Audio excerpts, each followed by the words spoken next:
Welcome to True Crime Garage. Wherever you are, whatever you are doing, thanks for listening. I'm your host, Nick, and while you're at work doing 9 to 5, this guy's in the garage, cold, kicking it live. He is the captain. And it's enough to drive me crazy if I let it.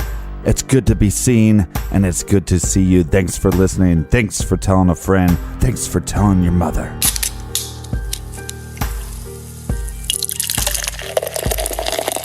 Tonight we are drinking Bobber Lager by the brilliant minds over at Logboat Brewing Company in beautiful Columbia, Missouri. Garage grade. Let's go 4 1/4 bottle caps out of 5. Bobber is an unfiltered lager brewed with inspiration from pale German lagers, and the noble hops provide a little bitterness, and my favorite part, Bobber has a crisp, clean finish. And this cup of inspiration was brought to us by these fine people. First up, we have Princess Jenny from the FB and the LI. I'm not sure what the FB is, but LI has got to be Long Island, so there you go.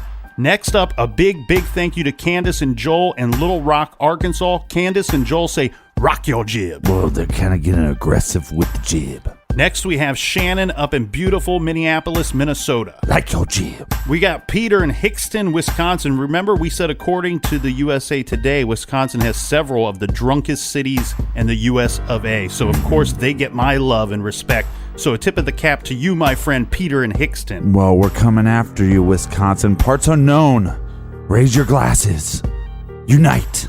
Speaking of parts unknown, we have Dolores. Well, maybe Dolores, you can start drinking a little more. Pull your weight around here. Next, we have Jill, who's got the Cupcake Blues in Omaha. And last but not least, we have Julie, who says, cheers from Columbus. Wait for it, Captain. Wait for it. It's Columbus, Georgia, our sister city. Get out of here with that nonsense. OH. I-O. We want to thank everybody who purchased our bonus show, The Bricka Family Murders. If you haven't checked that out, you can do that by going to the iTunes store or our store page at truecrimegarage.com. And if you'd like to follow us on social media, Snapchat, Instagram, Untapped, all that stuff, you can find us with the handle at True Crime Garage. That's enough of the business. Everybody gather around, grab a chair, grab a beer. Let's talk some true crime.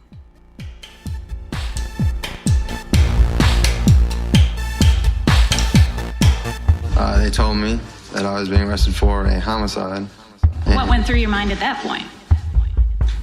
I mean, I knew I had never hurt anyone, so I wasn't really too worried about it.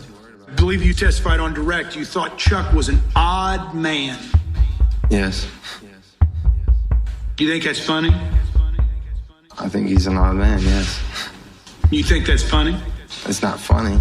Okay. I just thought you were smiling. I thought you thought it was funny. No, it's not a funny Okay. laugh. Well, I mean, this is America. If you want to laugh, you can. No, it's not a laugh. I never thought I'd be arrested for a crime I didn't commit. Would you? Would you believe you'd be arrested for a crime you didn't commit? I didn't commit one. Neither did I.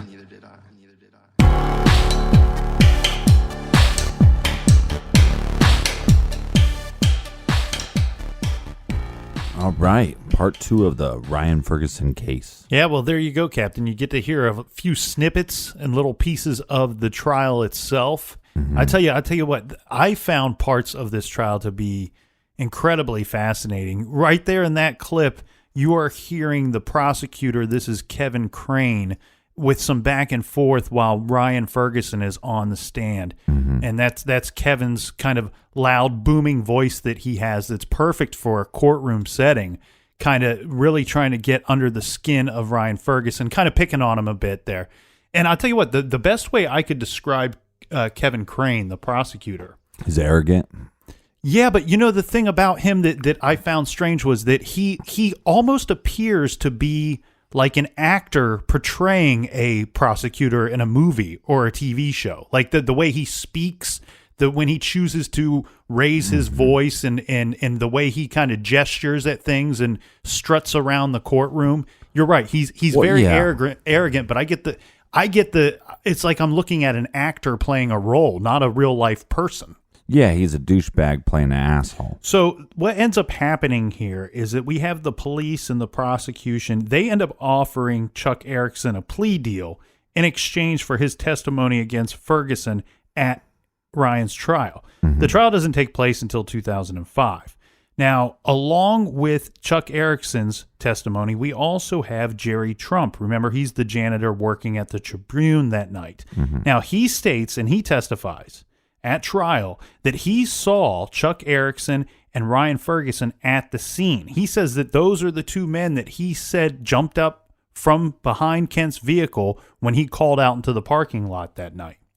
Now, how does Jerry Trump arrive at this situation? Because he wasn't able to identify them early on in the investigation, right? Right, and like you stated, detectives said this guy's not a credible eyewitness. Yes. And so the thing here is what Jerry Trump says is that while he was in jail on unrelated charges, his wife had sent him a news article about the crime. And he claims that on that newspaper, he saw photos of Chuck Erickson as well as Ryan Ferguson and immediately recognized them as being the two men that he had saw standing by the vehicle that evening. Now, so on the witness stand, we have this other weird situation where we have Chuck Erickson, who was unable to give a detailed description of the crime or the murder during the confession, quote unquote confession portion of the questioning and interrogating. However, once he gets on the stand, we see a very different Chuck Erickson. We see a guy that he's able to give an extremely detailed description of the events of that night. As well. Well studied. Yeah, and as well as a extremely detailed description of Ryan Ferguson strangling Kent Heitholt. Chucky might have been a drug user, but he has high level intelligence. So he also liked to he would seem like he would like to argue like these intellectual battles with the lawyers. Mm-hmm. One thing I found strange, though, when they show Chuck Erickson being escorted into the courtroom, did you see that part where it looks like he almost turns and kind of stares down Ryan Ferguson? Like he tries to stare him down. Like he goes out of his way to move his head all the way to his left to kind of just... And later on, there would be claims by Chucky saying, hey, a lot of the reason to get him to talk about or, not to confess, but to testify against Ryan was because all these people were saying, all these rumors around him were saying Ryan was going to throw him under the bus. Mm-hmm. So, I'm going to throw you under the bus first. So maybe that's why he was staring him down like, hey, I gotcha. Right. Now, the defense, they countered that, all of the evidence found at the crime scene that night, it pointed elsewhere. It did not point to Ryan Ferguson. None of the hair, none of the blood, or the fingerprints samples collected at this crime scene that night, they did not match Ryan Ferguson or Chuck Erickson as a fact. And there's 7 fingerprints, right, on the car. Mm-hmm. 7 fingerprints on Kent's car. And none of them matched. They didn't match Erickson. They didn't match Ferguson. Right. And there were no traces of the victim's blood found in the vehicle, in Ryan Ferguson's vehicle that he was driving that night of the murder. Yeah, so it basically comes down to that there's 0 evidence against Ryan, and there's 2 witnesses that weren't credible to begin with that are now somewhat credible, I guess, and they testify. And Ryan actually gets on the stand, which is pretty unheard of in a murder trial, and he's convicted. And he's sentenced to, 30 years? I believe 40 years total. He gets convicted of second-degree murder and robbery. Now, the thing here is, though, again, no evidence of robbery. Right. And having watched portions of the trial, I will admit here, Captain, that seeing Chuck Erickson on the stand, and I imagine his testimony took a long time because they have him acting things out. They're going over question over and over again. The thing here is seeing him on the stand. You look like you're watching a man that seems 100% certain in everything that he is telling you. And not only that, he's 100% certain that he himself is guilty. Right. And this is why he's come forward and he's telling on this Ryan Ferguson character. So I can see how the jury was swayed in that way, even despite the lack of evidence. But you would think there would be some physical evidence. Well, I think the thing that's hard for us to understand is when you watch a trial, we go, how could they find him guilty? Well, remember, this jury didn't know him. They didn't see the little Dateline montage of him growing up and how great of a kid he was and how amazing his calf muscles were, right? They don't see that. So all they're seeing is a guy that they don't know, and maybe he doesn't. I don't think, to me, as far as like Ryan Ferguson on the stand, he comes off as somebody that is malicious enough to do what Chucky is saying. But Chucky seems a little odd. And when he's making these actions and showing how, well, this is how we punched him, and this is how Ryan strangled him, he looks a little crazy. Yeah. So, as far as the jury's concerned, why wouldn't they believe that this guy is this guy possibly had something to do with the murders? Because he's a little nutcase, right? Mm-hmm. Well, ultimately, we get, like we said, Ryan gets 40 years in prison. We have Chuck Erickson, who gets 25 years was part of his plea agreement with the prosecutor. The problem here is, Captain, there are some real problems with this story. And I'm talking about the story that the police and the prosecutor put together and supplied to the jury to ultimately get this conviction. Mm-hmm. So let's go through some problems with the story, okay? Okay. So first off, now this is according to freeryanferguson.com. So that might be a little biased. I could see if some people would think it's a little biased, but this statement would be verified later, and we'll get into that later. Okay. But the first thing that we have here is that the bar itself. Remember By George's? That's the captain's favorite bar. By George's. By George, my favorite bar. According to employees of the bar, as well as a city ordinance and state statute, that bar closed at 1:30 a.m. on that Wednesday becoming Thursday morning. Right. Okay, so that goes with Ryan's story. That goes exactly with Ryan's story. He says we were at the bar till 1:30, and Ryan then Ferguson was exactly right. I drove Chuck home, and then I went to my house. Now, keep in mind that goes completely against Chucky's story. Now you got me saying Chucky. It goes against Chuck's story because Chucky. It goes against it in two manners, right? First off, they weren't at the bar as late as Chuck had originally stated, and second of all, they would not be able to come back to the bar at 2:45 a.m. and then stay for an additional hour to an hour and a half dancing and drinking and having a good time because, according to the state law, that bar was not open at that time. At least proving that one of the statements in his story is a lie. Mm-hmm. The next thing that we have to point out is Ryan's phone records. We touched upon this in the first episode. Mm-hmm. Okay, now, so going through this, Ryan Ferguson, he was absolutely on his phone. His phone was being used between 1:41 a.m. and 2:09 a.m. This does not entirely discredit Chuck's statements, right? Because Chuck does state that after they left the bar, Ryan was on his phone. Right, but it reconfirms Ryan's statements. You're exactly right. It goes more toward the way of Ryan's statements having been true, that he went home, he was on his phone, then he went to bed. Okay, so now we have Dallas Mallory. Remember, we talked about Dallas Mallory. He was the playa. Slightly older guy, a little bit older than the guys, Ryan and Chuck, and he was the one that they saw at the intersection that night shortly after the murder. So Dallas Mallory is the only person who can corroborate any part of Chuck's story. Mm-hmm. Now, in December of 2004, okay, that was what they got from an affidavit in December of 2004. He later then stated that he was not at that intersection that night. He had not seen either Ryan or Chuck that night. Furthermore, we have proof that Dallas Mallory did not have a valid driver's license at the time or a vehicle. He didn't own a vehicle. He had a OMVI or DUI, whatever they call it in Missouri, right. And he had lost his license due to that. And I believe he sold his car either because he couldn't use it or to pay for some of his legal fees. Right. So he doesn't have access to a vehicle. He doesn't have a driver's license at that time.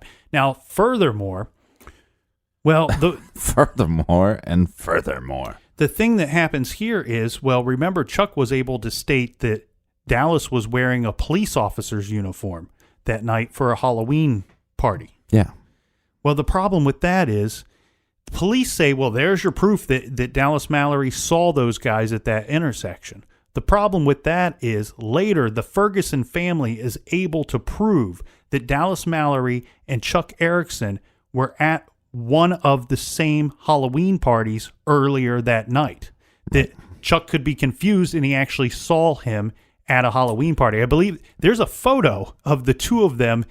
We have Dallas Mallory standing behind Chuck Erickson, and Mallory is in full police uniform outfit. Right. So yeah, Chucky blacks out, does a bunch of blow and a bunch of other drugs, and he blacks out.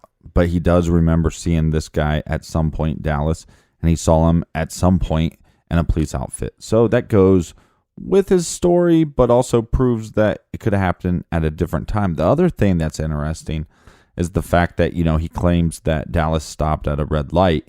Well, those lights aren't red or green at that time of day. They're flashing red or flashing yellow. No, so they're flashing yellow. So they're not a cycling light. Right, but what I'm saying is at an intersection, you'll have one section that's flashing yellow, and the other intersection normally flashes red. Mm-hmm. So one will have to proceed with caution. The other one might have to stop depending on the traffic. The way that Dallas was going, quote unquote, is he would have been faced with a yellow light, so he never would have had to stop. Yeah, I believe. So again, these are multiple sources saying that this story is bullshit. We also have Shauna Ornt, and we talked about her working at the Tribune that night. Now, she is called to testify, but she never specifically is asked, did you see Chuck Erickson and Ryan Ferguson there that night in the parking lot? And what she told the cops and what she told prosecution is that those were not the two guys that she saw that night.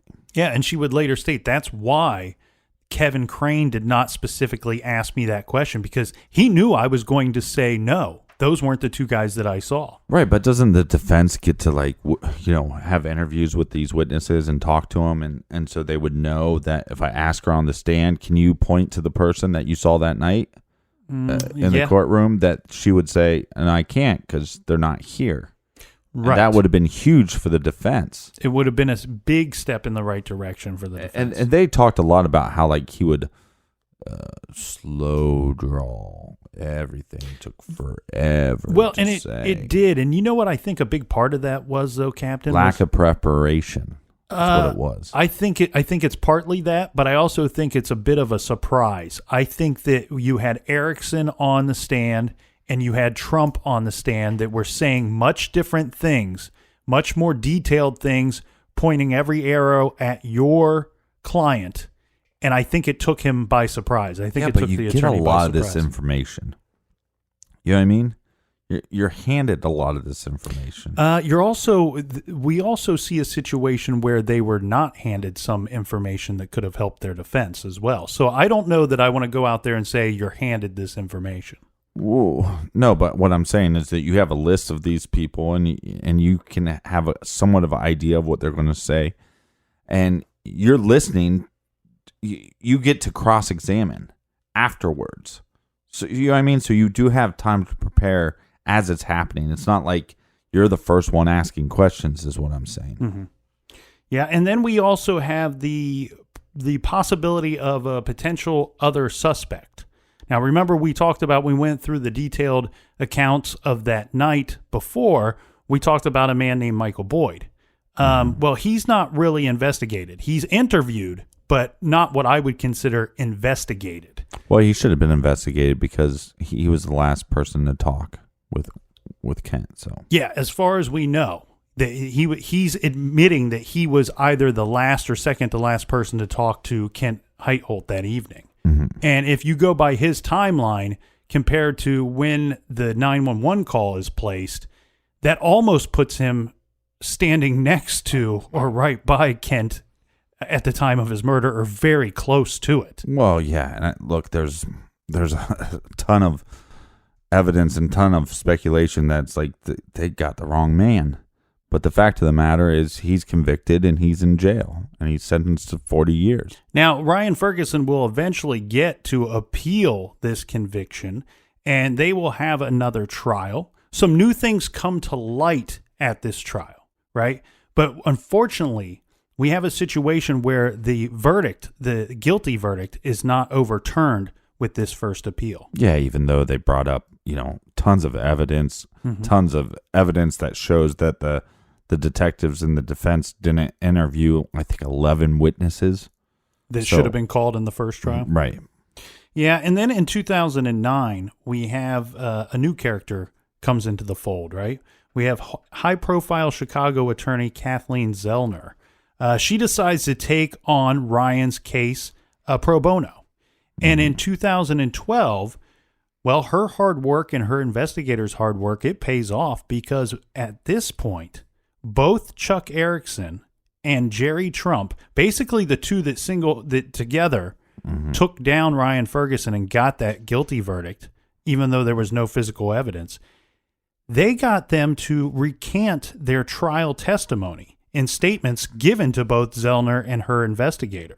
No, yeah, and just to show you how powerful this is, that if you do recant, especially because you were in a trial, you can be facing perjury charges, and so you could actually do time in prison for this. Right. So as far as the outsider's eyes, to me, this recanting your statement actually holds a bunch of weight to me because you're possibly facing, jail time. Well, Zellner, she files and she gets a habeas corpus hearing. So during this hearing, this is when both Chuck Erickson and Jerry Trump admitted that they lied in Ryan Ferguson's trial.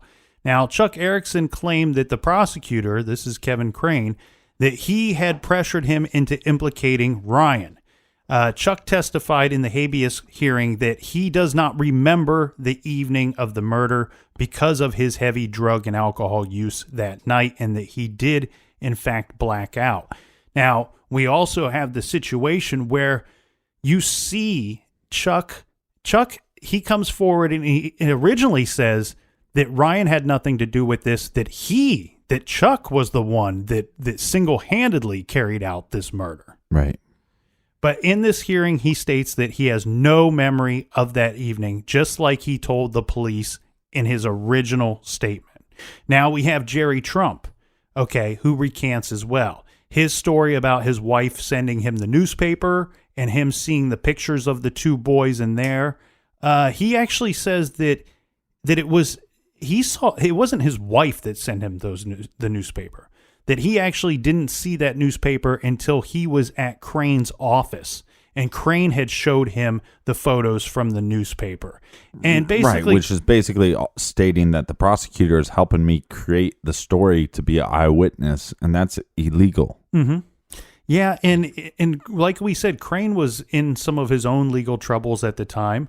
Probably thought that, I don't want to pick a fight with the prosecutor, with this very aggressive prosecutor, and stating that Crane told him something like it would be helpful to the state, it would be helpful for Jerry Trump if he could identify the two guys at the crime scene. Well, and then Michael Boyd's going to come back into the story as well. This is the co-worker that claims that he talked to Kent right, seconds before he's murdered, and his story has changed like 5 times. Yeah, Zellner, Ferguson's attorney, will point out, to the trial that we have these conflicting stories that have changed time and time again, as well as she's going to point out that timeline that we talked about earlier, that because of some of Boyd's own words, that places him with Kent Heitholt at the time, these are her words, at the time of his murder. Well, weren't they also able to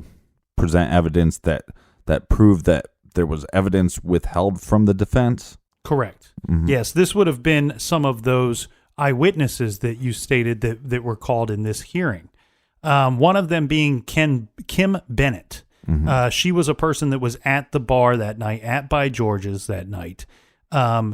the prosecution did not tell the defense about speaking with Kim Bennett. Now, why did they not tell them? Because Kim Bennett told the prosecutor that she was at the bar that night, and she left sometime between 1:15 and 1:30 a.m. And during that time that she left, she saw Ryan Ferguson and Chuck Erickson get into Ryan's vehicle and drive off at that same time. Right, which would go with Ryan Ferguson's story. Yeah, the other person that they failed to tell the defense about was a guy by the name of Mike Shook. Well, who is he? Well, he's very important to this case, in my opinion, because he is an employee at the By George's bar. And he testifies at this hearing that the bar, in fact, did close at 1:30 a.m. and that he did not let anybody back into the bar after the bar had closed. This, again, would disprove Chuck Erickson's story. Well, yeah, let's call it what it is. Chucky and the police's story. Mm-hmm. So now, Captain, we also have Shauna Ornt, and we talked about her quite a bit, so I won't go through the whole thing. But during this hearing, we do get to hear her state why she thinks why she thinks that she wasn't asked to directly identify Ryan Ferguson, because we know that answer. But furthermore, she states that her interaction with the prosecutor, Kevin Crane, she found him to be what she called threatening, that he constantly was asking her to implicate Ryan Ferguson as being one of the people that she had seen in the parking lot the night of the murder, and she time and time again would not. And he became very aggressive and almost threatening to her. Right. And like she stated from the beginning, telling the police officers, telling the prosecution, that's not the guys I saw that night. Not the guys I saw. Mm-hmm. And then you got this prosecutor, the one that's a douchebag playing an asshole, being aggressive and basically threatening, hey, you need to say that this was Ryan. And she wouldn't do it. It's weird to me that he would even put her on the stand. But but who knows? Luckily for Ryan, that this conviction is eventually vacated. This would be in late 2013.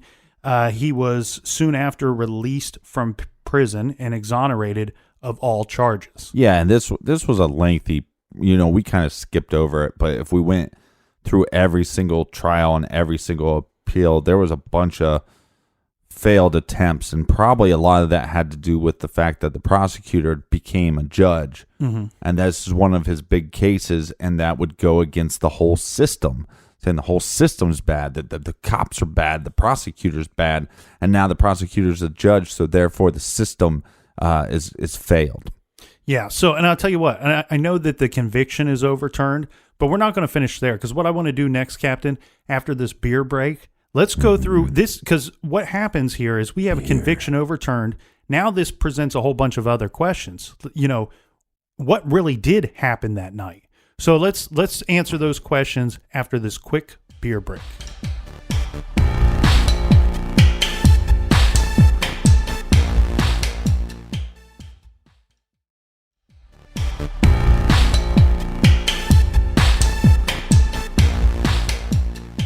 All right, we're back. Cheers, everybody. Cheers, mates. Cheers. So here's how we're going to do the second half of this thing. Now, yesterday when I was hanging out in the garage with the captain, I told him, I'm going to bring with me tomorrow some questions that I kind of just want the two of us to talk through together. Want to hear his opinion, give my opinion, and kind of walk us through this case a bit and maybe come up with some answers here. Because with Ryan Ferguson being let go, exonerated, now, to me, there's all kinds of questions in this case. But to be fair, I should point out that the captain has not been told in advance about these questions. So I'll start you off with question number one, Captain. Do you think that Ryan Ferguson actually committed this crime or was involved in this crime, but somehow got lucky and ends up getting off? I don't believe so. I think he is a kid of good character. Not a kid anymore, obviously, and there's no physical evidence. And so, he was convicted on basically two lies. Mm-hmm. That's my thoughts on it. Well, I agree with you. The only time I kind of questioned his guilt was like what I said with Erickson's demeanor on the stand. I questioned it a little bit, but having seen the actual confession tapes and the interrogation tapes, that kind of discredits that 100%. But also seeing the composite drawing that was provided by Shauna, to me, it actually looked somewhat like a mashing. If you took Chuck's face and you took Ryan's face and kind of smushed them together, that it would look somewhat like the both of them. However, she outwardly states that these are not the guys that I saw that night, and there's no question in her mind. So to me, I got to go with what she's saying. Well, but when they also say, I think the first thing for me that I went, oh, that's a little odd, is when they claimed that one of the people they saw had an athletic build. Mm-hmm. And a lot of 17-year-olds are not going to have this noticeably athletic build. And Ryan did. Mm-hmm. So that was kind of the first thing that made me go, ah. And I see your point that Chucky was very convincing on the stand. And that's probably why he was found guilty, was based off of Chucky. Mm-hmm. But let's just go with the whole fact that, he was coached up by Crane. He was coached up by the prosecution. He was coached up from the beginning. When he went to come in and confess, he was coached up at the word go of the confession. Yep. So, yeah, of course, he's an expert on what he has had conversations about, but these weren't things that actually happened. Question number 2. Okay. Ryan Ferguson, in our opinion, didn't do it. He's been exonerated, I think rightfully so. But do you think that Charles or Chuck Erickson did have some involvement, or, like he did say at one time, committed the crime completely by himself? If we go by Ryan Ferguson's timeline, which we believe to be true, that they left the bar at 1:30 a.m., he was able to return Chuck to his home and continue on to his own home and get there by 1:40, then it's conceivable that Chuck could have returned to the parking lot of the Daily Tribune in time to commit the murder. Yeah, but again, with his confession, and yeah, it's 2 years later, and Chucky has a drug problem, or had a drug problem. He might still have one in jail. Who knows? But again, lack of evidence, physical evidence. There's never any talk about DNA, but you would think that you'd have at least some kind of DNA on the belt. And again, they're not bringing it up, so let's just assume it's not there. 7 fingerprints on the car, not one of them match Chucky, not one of them match Ryan. So is it possible that he got dropped off by Ryan and he was in this coked out state, in this alcoholic state, and he just went out looking for more? It's possible, but again, where's the evidence? Yeah, and he doesn't even, I said that somewhat the facial thing could look like the composite drawing, but he doesn't physically. His height and his weight and his build do not match what is described by Shauna there. The person that she describes is several inches taller than him, several pounds heavier than him, maybe 20, 30 pounds heavier than him. And his motive doesn't make any sense. Yeah. Plus his what he claims he was wearing that night does not match the description of the clothing that Shauna gives at all that evening as well. The thing here too regarding Chuck, like I pointed out I don't recall if it was earlier this episode or if it was late yesterday's episode, but the whole process about the interrogation. You might want to not drink so much. The whole process of the interrogation, where the detective wrongfully says that Kent was hit 15 times with this object, and he gets Chuck to agree to 15 being the number. Right. It's obvious to me, not only does Chuck not know how many times Kent was hit with this object, neither does the detective. So I think that that clears up Chuck for me. Again, weird with no skull fracture. Mm-hmm. That's an odd thing to me. And when they're at trial and Chuck is describing how he hit Kent and how forcefully and how fast he says that he hit him, and in that overhand motion, right? I struggle to believe that if they were using a tire iron or some kind of tire changing tool that they got from Ryan's trunk or that he brought on his own, that hitting with that velocity, that he would not be able to, that there would be no skull fracture. Seems very strange to me. Yeah. This is kind of an out of the box question for you, Captain. Right. But do you think that there is something wrong with Chuck or Charles? Yes. And I don't know, chicken or the egg. I don't know if it was something was wrong with him mentally, so he was then self-medicating through drugs and alcohol. And then that led him to the point where he's at now. Because he definitely seems a lot clearer these days. Mm-hmm. But yeah, so which one was it, the chicken, the egg, or what? Did he start using drugs and that created some mental problems for him? I think he's not all there. Yeah, I get the vibe that there's some kind of personality or some kind of disorder there. Maybe it's undiagnosed. We do know that the prison system does not do a great job of checking on people's mental health in situations like that. And just being confined to that space is going to do a number on your mental health anyways. And I understand that I'm observing his life on small sample sizes, over the course of a period of time, over the course of 10 years or so, right? But what I saw is I'm seeing almost a different person every time. Right. Did you get that vibe? Yeah, but let's be honest. I mean, crime would happen when he was 17. Mm-hmm. He would confess when he was 19. So that's when we'd first start seeing him. It's 1921 is first trial of Ryan Ferguson. So that would be the first time we'd see him. And then you're seeing him later, the other trials, 3 years after that, 5 years after that. So, I mean, you're going from a 19-year-old, to a 20-some-year-old. That's a whole different world. No, and I agree, and that's why I pointed it out that I'm talking about him over the course of a period of time, because I agree that physically and mentally and emotionally he's changing and adapting throughout the course of time. However, to me, I felt like I was seeing whoever he decided to be or whoever he was told to be in that moment. Yeah. And meaning when he is interrogated or especially when he's being driven around and questioned about the locations of things and where they went, he looks like the confused person that he believed he was. Right. He looked like a blank canvas that knew nothing, that had nothing on it, and was going to wait for people to apply their own impressions. When I see him at the trial, that you got to admit, that's a 180-degree change right there. It's not just a guy that goes... The first trial, yeah. Yeah, not just a guy that goes from knowing nothing to knowing everything. There's like a certain amount of hate in his eyes, and it almost looks to me like there's hate in his eyes for Ryan Ferguson. Like I said, it appeared to me like he kind of tried to stare him down as he walked into the courtroom.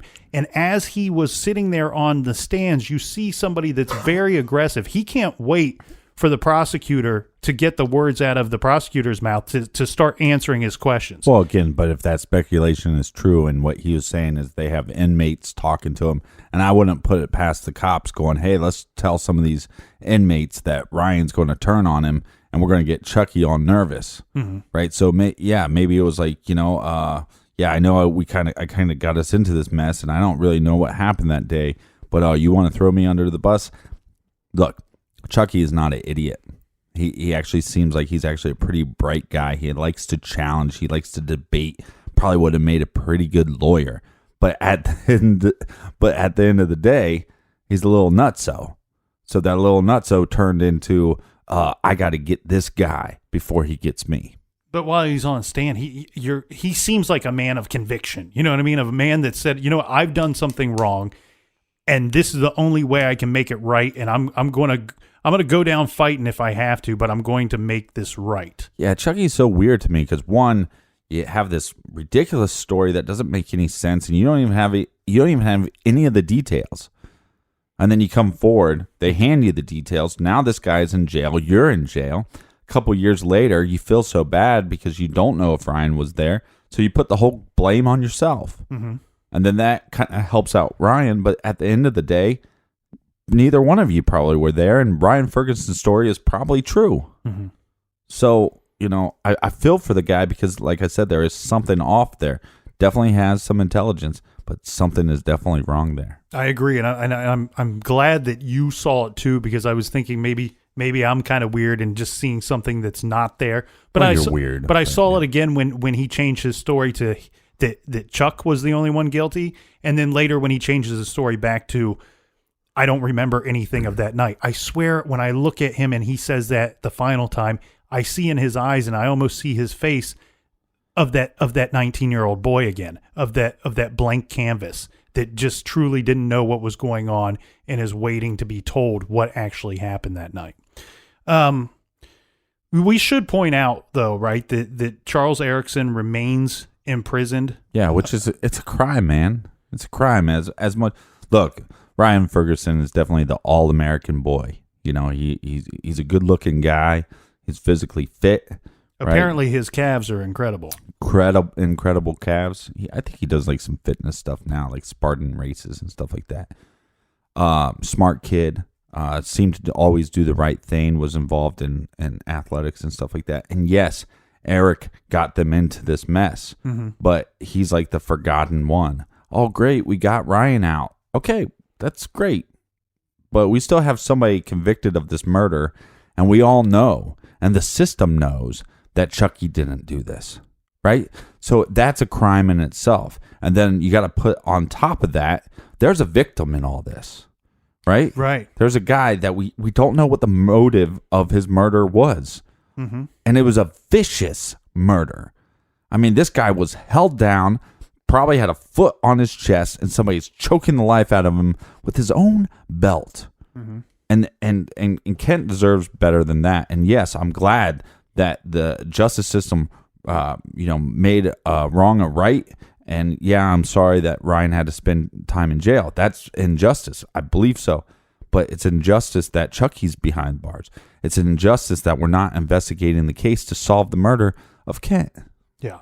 And we should point out too that Ryan has said that he wants to help Chuck, or who's going by Charles now. He wants to help Charles with his release from prison as well, even though, like you said, Ryan ends up in prison because of Charles. Yeah. And he said that Ryan will continue to fight for the innocent people that are in prison, including Charles Erickson. One of the things that you can tell that makes Ryan such a good dude is one, Trump, which lies, right? Lies Jerry on Trump. Jerry Trump lies on the. Yeah, let's not make this political. Let's not start a fight. Oh man, you don't want that fight. You don't want to fight. You don't want to fight the man with small hands. What I'm saying though is he forgives Jerry Trump. Jerry Trump has had his trials. He's not a good guy. Anybody that has crimes against children, I can't have their back. But what Ryan says is he can forgive Jerry for lying. Right. He also forgives Chucky. So I think that's a sign of a pretty self-intuned person. Now, I don't think he forgives Crane at all, but that's my opinion. But so I think it's good, Ryan. Anybody, if you're invested in this case at all, do as much as you can to help Chucky out, because he's just going to be there. Well, and Crane is sort of the puppet master, right? And it's really tough to forgive the puppet master. You can forgive the puppets, but you don't forgive the puppet master. Yeah, but in Crane's defense, you are handed a case based off of the detectives. Mm-hmm. There is no case. Now, he should have, from the word go, say, I'm looking at these tapes and this doesn't line up, and no, thank you. I'm not running with this case. The cops should have stopped this from 2 years. They had nothing. That's fine. But you didn't get anything afterwards. You got a bunch of false stuff. And when they should just be lined up, taped against the wall, and just let me punch their face for a while, because they kept on saying stuff like, well, I'm not interested in that. I'm just interested in the truth. No, you're not. You stupid piece of shit. You're not interested in the truth. What I was saying is it should have stopped at the detectives. It should have stopped there. And when none of the pieces of the puzzle were fitting, you stop. And they deserve punched in the face. All right, let's shift gears here for a second, okay? So, Captain, without naming names or pointing fingers or doing a whodunit type thing, do you think that this was a premeditated murder, or do you think this is, unplanned? I don't know I don't know either way. I don't look, because obviously it was a vicious attack, and I don't think that a vicious attack needs to be planned or not. Mm-hmm. And also, I think the evidence of maybe it's not planned is who would get in an argument or a tussle with a guy and plan on, choking him to death with the guy's own belt. Yeah. You know what I mean? That'd be kind of a weird plan to come up with. You bring up a very good point there. And to further that point, it's, you're attacking a large man with an object that we've pointed out time and time again was not strong enough to create a skull fracture, or with not enough force to create some kind of fracture. That seems, like you said, a bad plan. It doesn't seem to be a well thought out plan to bring that kind of weapon there. And then, obviously you can't plan on using somebody's belt to strangle them. Especially a man of his size. How are you going to get that belt off of him? Well, it's very odd to me that the police came up with the motive of robbery when there's not really much signs of robbery. The way that I understand it is they only came up with the motive of robbery after the fact, after having spoken to Charles Erickson about the crime and why he would have done the crime. Right. But instead of trying to make the pieces of the puzzle fit, they're creating their own pieces. Yeah. And so when they're in the first investigation part of the investigation, early in the investigation, they don't really have a motive to work off of, other than looking for those two quote unquote college age Caucasian males. Right. So what would be some motives? I mean, maybe he's having an affair with somebody. Maybe it is just random. But like I said, there's no sign of robbery. And so you're just going to, so the motive is just, I was walking down the street and saw this guy and decided I want to choke him to death with his own belt. Maybe he had a gambling problem. To me, the choking the guy to death with his own belt seems very violent, vicious. Very vicious, almost like you're trying, like that was a statement piece. And so did he, I mean, he was a sports writer. Was he into gambling? I'm not for sure. Well, okay, so you brought up motive. The problem with motive for me kind of cycles back into, is this premeditated or unplanned? Here's what I think. Here's what I see anyway. I see somebody, like you said, this strangling, the way that it went down is very vicious. So that, to me, either points to somebody that had a very deep hatred for this man and wanted to kill him. That would imply that it's premeditated. Or that this was some kind of rage, that there was some kind of argument or some kind of incident that took place, and it was, split-second rage that took this person over. And yeah, they raged so hard they didn't cause a fracture, though. Right. And so, I've asked myself, how would this person come in possession of a belt that was on the man that they attack? I've heard Bill Ferguson, he pointed out something that was interesting. He said that his daughter came up with a theory. And remember, we pointed out the size of Kent Heitholt. He was a large man. He was not only tall, but he was big. Mm-hmm. Burly. And the thing is, his daughter said to him, well, maybe, sometimes with larger people, they will, especially men, they will undo their belt in certain situations when they're getting ready to sit down. We know that Kent was potentially leaving for the evening. He could be driving home. Maybe he found it uncomfortable to drive with his belt on, and that was something that he typically did. And that would make the belt easy for the person that committed the crime to take it off. So that's an interesting thought there. My thought too, though, would be: is there a chance that Kent was looking for a weapon and undid his belt in an attempt to use it as some kind of weapon? We know that whoever he was, arguing with, whoever he's having an incident with, or whoever decided to attack him already has a weapon. Mm-hmm. Maybe he feels, if I can get a weapon, I can better defend myself. and removes his own belt or attempts to remove his own Yeah, belt. or like you said, I mean, he's just unbuckling his belt to get in his car. He gets attacked and then just pulls it out.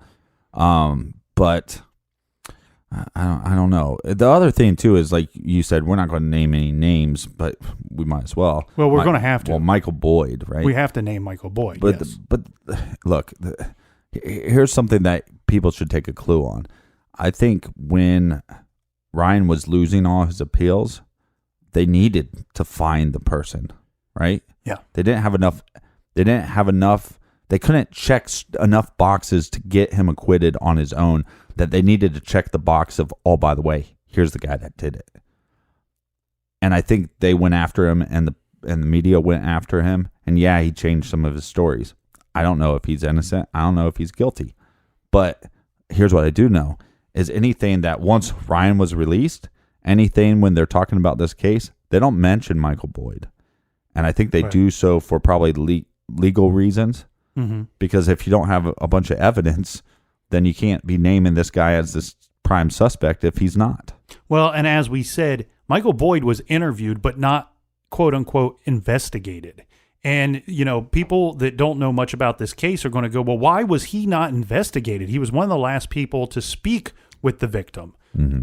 Well, my only guess is this, is that, they were told to be looking for two Caucasian guys. Michael Boyd is African American.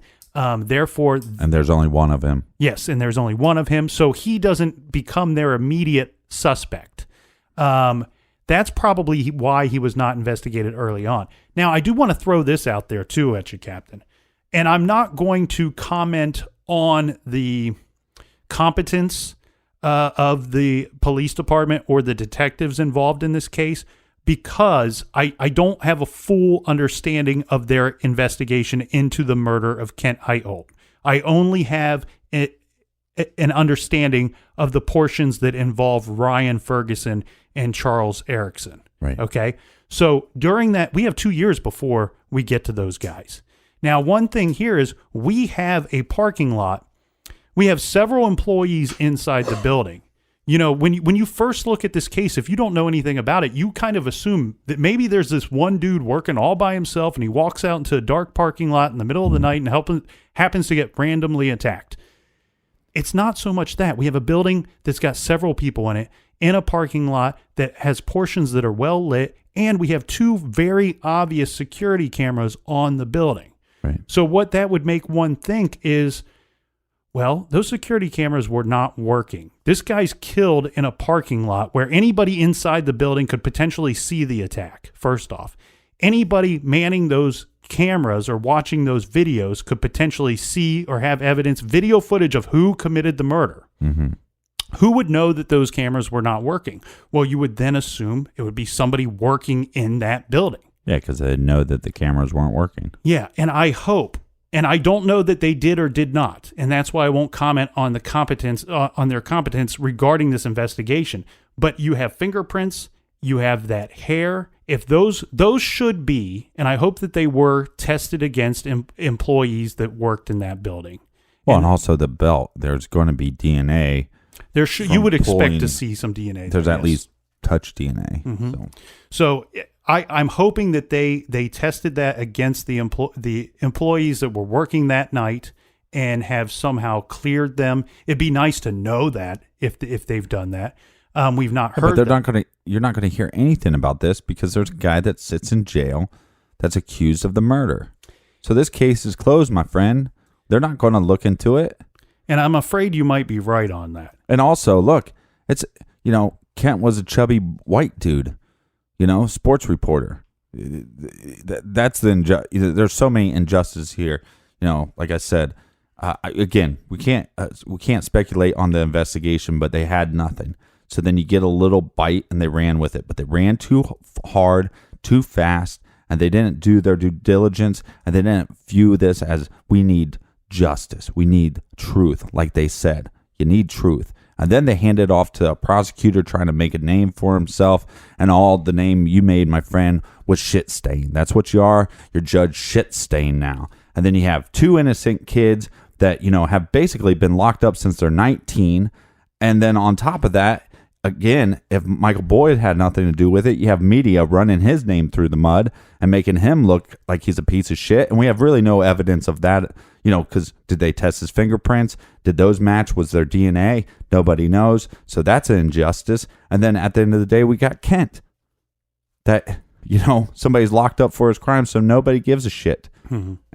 And that, I think when I first saw a documentary on this or a Dateline or something on this, I was really frustrated, but it was only a singular frustration that this innocent kid that could have been me or you or anybody that we grew up with charged with this vicious crime and then sitting in jail for almost 10 years when they're innocent, 10 years of their life being lost and how that affects their family.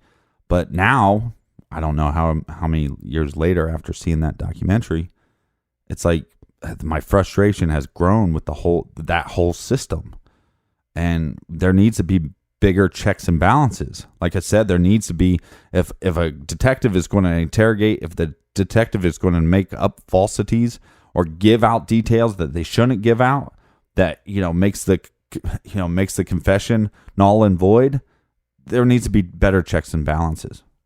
Yeah, and I think that the defense team should have been able to do a better job of presenting the way that interrogation went down to the jury than what they did. Yeah, but again, that's null and void if you don't even get to the trial. Right. You should have never got to the trial. No, I agree 100%. As far as Michael Boyd's name goes, has it been dragged through the mud? Yes. It's not Kevin Crane's fault that his name has been dragged through the mud, in my opinion. It's been the attorneys for Ryan Ferguson that has brought his name up time and time again. It's the online community that's kept his name running. We've mentioned his name here too, so we're just as guilty as anybody else. So on that topic, do you think Michael Boyd, for you, it would be considered prime suspect number one? I mean, look, he's in the same location roughly about the time of the murder. So I think his story is very important. The problem is he's changed it multiple times. Yeah. So I don't think him necessarily changing it means that he's instantly guilty. But why are you changing the story, bud? Mm-hmm. Like, just tell the truth. Stick with the truth. Again, though, I feel for the guy because a lot of the stuff is them questioning him years and years later. So maybe by going through the events, you kind of remember things a little differently. You know what I'm saying? Right. Like, obviously, he would remember that night more than most people. But what were his statements right afterwards? Mm-hmm. You know what I mean? So I don't know. Yeah.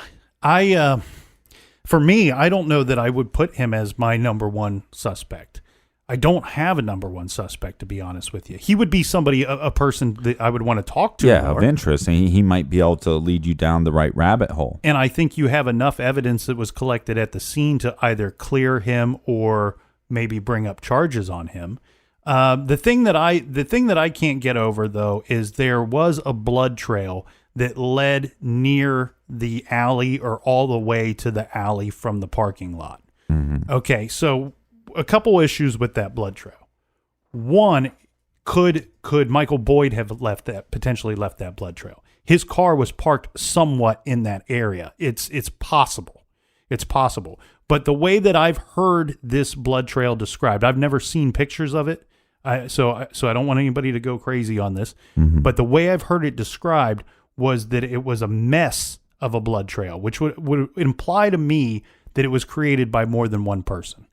We do have Shauna Ornt saying she saw two people, and we do know that they ran off in that area after they called for help. I am with you, Captain. I do find it very strange that somebody would attack somebody and then say call for help. So what I'm getting at is you have two situations to me. I think it boils down to two situations. You either have a situation where wait, hold on, where these guys stumbled. Go ahead.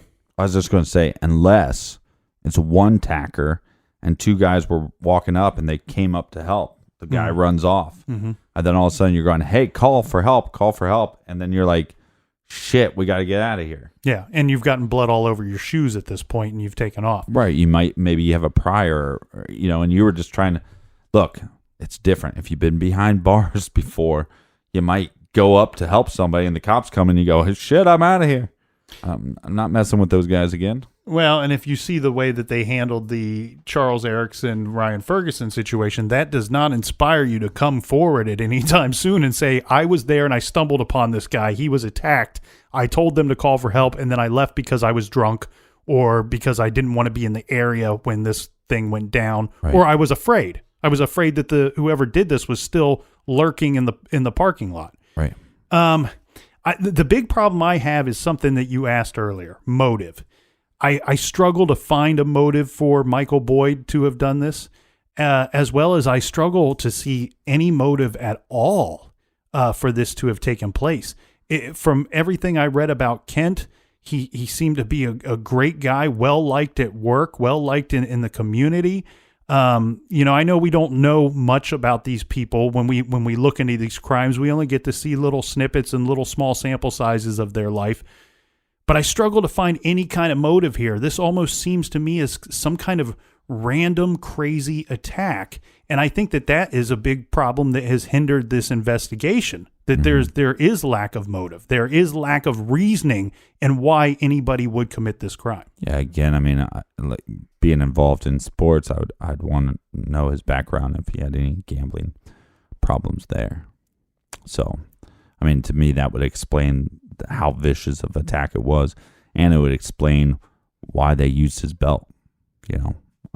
Even look, I mean, he could have been taken off his belt, but again, to me, it's like making a statement. Yeah, I really just get the feeling here. Like I said, no motive. I feel like he came across somebody or somebodies, and there was some kind of altercation that broke out into a fight. I think he tried to defend himself, and the person or persons, for lack of a better word, went crazy on him, went homicidal on him, and this ended up being the result, unfortunately. Well, overall, it's a sad case.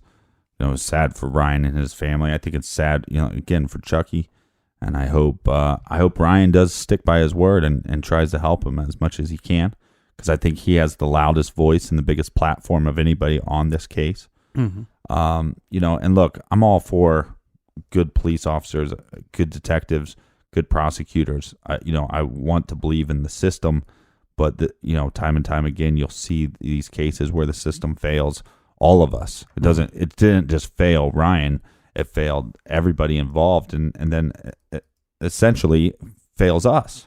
And you're right. And while you're pointing out who this was sad for, it was sad for everyone, the Columbia community involved as well, including the Tribune as well, the employees there that worked with Kent.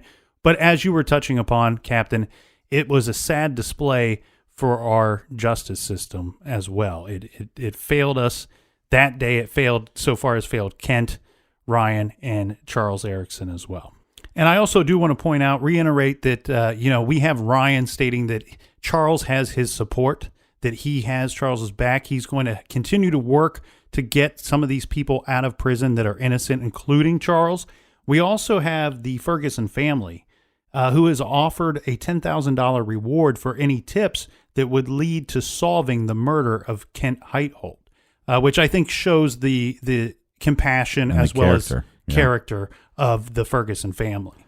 Yeah, and if you're interested in supporting Ryan at all for him being in jail for 10 years, wrongfully convicted, check out Ryan Ferguson Fitness, and you can .com, RyanFergusonFitness.com, and you can follow him on all social media. I know he's wrote some books, and I think maybe he has another one coming out this year, maybe. Speaking of books, how about some recommended reading here, Captain?